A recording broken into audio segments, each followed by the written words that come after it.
Bunyog, bunyog, halikan na kasama ka.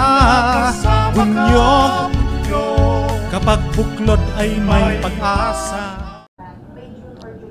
Go ahead, make my day, Mr. Trillanes. Sabihan mo. Sige ka lang, ngak dyan ng ICC. Sige. Go ahead. Kahit sumama ka pa, mag-serve ng warrant. Sumama ka. Ikaw mismo magpusa sa akin. Marcos administration dito sa ICC, considering yung ginagawang investigation ngayon na nakafocus dun sa... I leave my faith to God. Ano sabihin ni Lord, na hanggang dyan ka lang, makukulong ka na, wala akong magawa. Basta ako, I cannot be remiss of my duty as the chairman of the Senate Committee on Public Order and Dangerous Drugs. Trabaho ko po yan. Hindi po ako pwede magbibingi-bingihan sa mga issue na yan. Yung PDEA leaks na yan. Hindi po ako pwede matutulog dyan. Trabaho ko yan. I am answerable to the Filipino people. Being answerable doesn't mean na mangdidiin tayo ng tao. We can be objective in our hearings. So, doon sa narinig nyo sa hearing today, malakas ba yung ebidensya na talagang may basihan na gumagamit na drugs sa... That is so very far from... that is very, very far to be proved. Yun, impormasyon pa lang yun. Impormasyon pa lang yun coming from a confidential informant. Hindi nga natuloy ang operation. Eh bakit mo sabihin kaagad na mapipin down mo yung presidente dyan?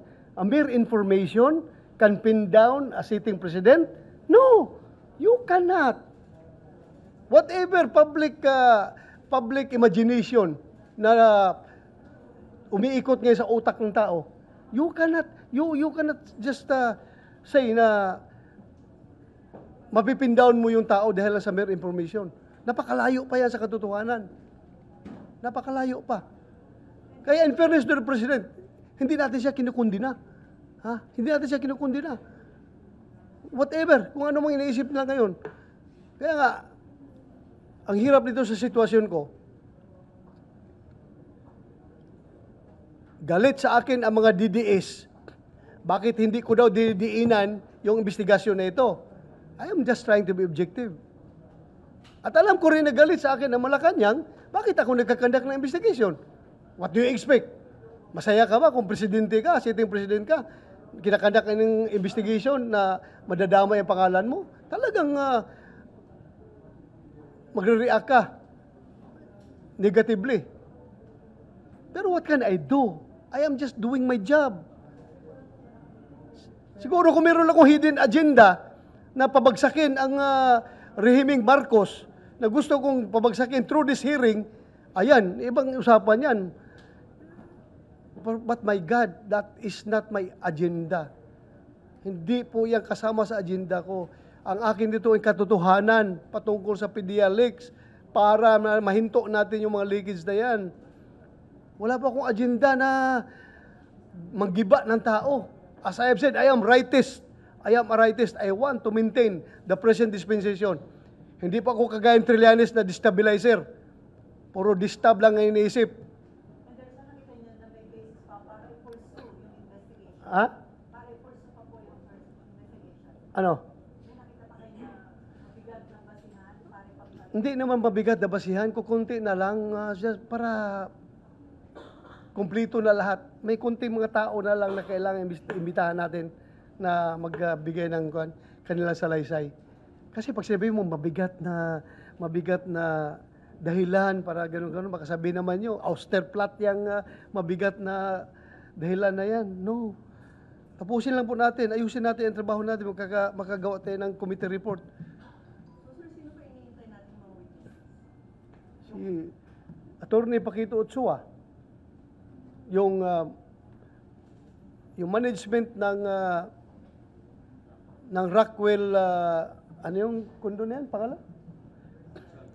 Rizal Towers. Well, kunin natin yung confirmation nila. Pero inamin naman din ni Maricel Soriano na sa kanya yung unit na yon. At that time, 2012, sa kanya yon. So confirm, yung 46 Dasi, sa kanya talaga at siya ang occupant na yan. ng tower na yan. Pero bininta na daw niya.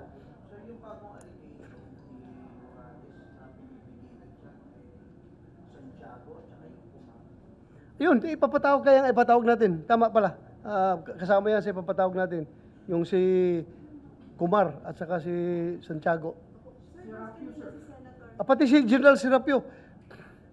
Kasi retired na. Retired na. Na-mention si First Lady, do you think nag-intervene si First Lady? Malaman natin yan sa next hearing. Malaman natin. Sinabi ni Senator Jinggoy, parang nag-doubt siya dun sa personality ni Morales. And then sinabi ni Senator Cheese na parang we're getting out of what we are supposed to discuss. Parang your take on that? I am not taking their advice seriously. Mga kuan yan, mga magagaling yan na senador. I am thankful for their advice and their inputs. Otherwise, kung hindi sila concerned sa akin at sa committee ko, wala sila pakialam. Bahala ka dyan kung ano mangyari sa iyo. At least, tumulong sila. Nagbigay ng input si Senator Chis Escudero. And sinasabi niya, sir, yung parang death as truth, parang pagpatay na yung tao na kinuquote mo, wala nang bearing yung sinasabi mo. Apparently yung kay Calapan, yung sinasabi ni Morales. Well, for purposes of, since nasabi niya, gusto natin lang ma-confirm, pero nobody can confirm or deny dahil nga patay na si Gadapan, di ba? Sa batas, hindi So, wala nang bearing yun. wala nang bearing, pero since nga nabanggit niya, dahil, alam po, operation yun pinigilan. So, dapat malaman natin yung background, bakit. Last na, di ba parang internally, PDEA lang parang he said, she said yung nangyayari. Hindi sa? Does it warrant pa rin yung Senate investigation when in fact sila hindi magka-sundo? Well, as I have said, under my mandate, yung aking oversight function over PDEA, kaya nag-iimbestiga tayo. Huwag mo namang i-clip yung aking powers as a chairman of this committee. Huwag mo naman sana i-clip, no? Pero concern lang tayo. And the people deserves to know. The people deserve to know. Check na yung sa kay Maricel Soriano. You only asked about the allegations of cocaine, pero never natin pinatulan yung allegations or alleged information na magkasama sila ni BBM na nag-cocaine. Hindi ko na nabanggit. Basta okay na sa akin na kinonfirm niya nga siya occupant noon. At dininay niya na hindi totoo daw yung informasyon na gumagamit siya ng cocaine. Pero nung tinanong ko rin siya na yung mayroong, di ba, nabalita noon na may dalawa siyang katulong na lumayas dahil binugbog daw niya dahil sa kanyang paggagamit ng cocaine, sinabi nung mga katulong, di ba? Well, dininay niya. She has the right to deny. Sir, categorical ba yung denial niya? Kasi parang tanong nyo lang, ano yung masasabi mo dun sa nag-leak na document na nag-grab yung name niya? Parang sinabi niya, hindi ko yun nabasa, hindi ako nabasa, wala natanong. So, para sa inyo, denial yun. Forgive me if tingin nyo hindi ko masyadong nadidikdik si Maricel Soriano, ha? Kasi nakikita ko kasi beritin siya, nanginginig siya nung pagdating niya. Mamaya kung diniinan ko rin masyado yung questioning, hinimatay doon sa hearing natin, what will that make of me? Sabihin na, ruthless chairman yan. Walang pakiramdam sa tao na kinatatanong niya. Kaya ako, nagiging gentle ako sa kanya. What is important is sinamin niya na kanya yung unit at siya ang occupant ng condo unit doon sa Rockwell na nagiging subject ng casing and surveillance operations na nakalagay doon sa pre-ops na ginawa ni Morales. And what does that tell you na merong Morales sinabi? That adds credence to the claim of Morales na siya talaga gumawa noon. Tama yung ginawa niya dahil inamin naman ni Maricel. Si Maricel ang subject doon at saka si politician Bongbong Marcos. Dalawa sila ang subject doon. Tapos ang address yung unit, the same unit. At inaamin ni Maricel na sa kanya yung unit na yon. So that gives credence to the pre-ops na ginagawa ni Morales. About sa drug use na it should be, ang alam ko yun, yung Well, ang drug use, malayo masyadong, kung gusto natin yung drug use, i-convict natin beyond reasonable doubt, doon na sa korte na yan, naabot yung, kasi tayo dito, we are conducting an investigation in aid of legislation. Hindi po tayo nagpipinda ng tao dito, hindi po tayo nag-aakusa or nagkukundina ng tao for drug using. No. Ang atin dito is para makakama tayo ng policy. Because this is in aid of legislation. Dagdagan yung punishment, yung penalty doon sa mga tao na gumagawa ng leakage ng mga classified documents.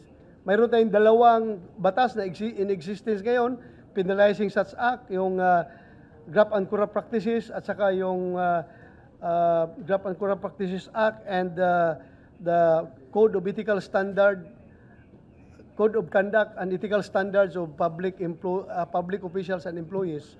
So siguro, hindi masyadong nagamit yon as far as leakage of classified documents dahil para bang hindi masyadong kuan yung batas na yun. Dagdagan natin ng ngipin yung batas.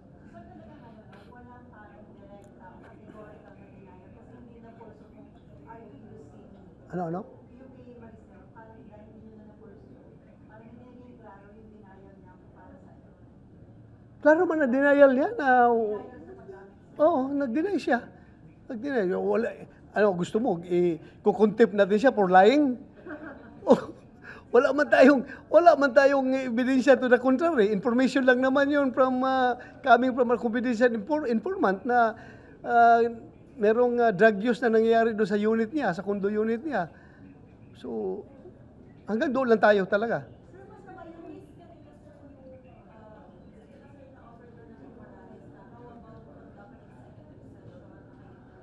Oh. Ay wala rin siya, sabihin lang niya, kuha lang daw, yung kasarian lang, yung gender lang nung informant, yung pangalan, hindi niya maalala daw eh. Oh.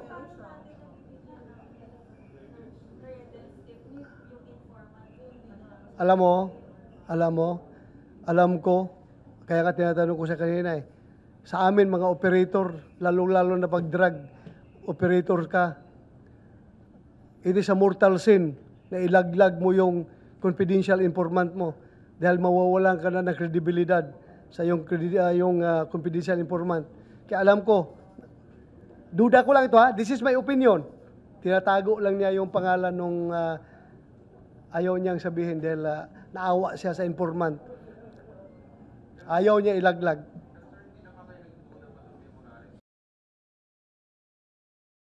Bunyog, halikan na kasama ka. Bunyog, kapag buklod ay may pag-asa. Luzon, Visayas, Mindanao, isa ang pananaw. Sa bagong Pilipinas ang bunyog isisigaw. Bunyog, bunyog.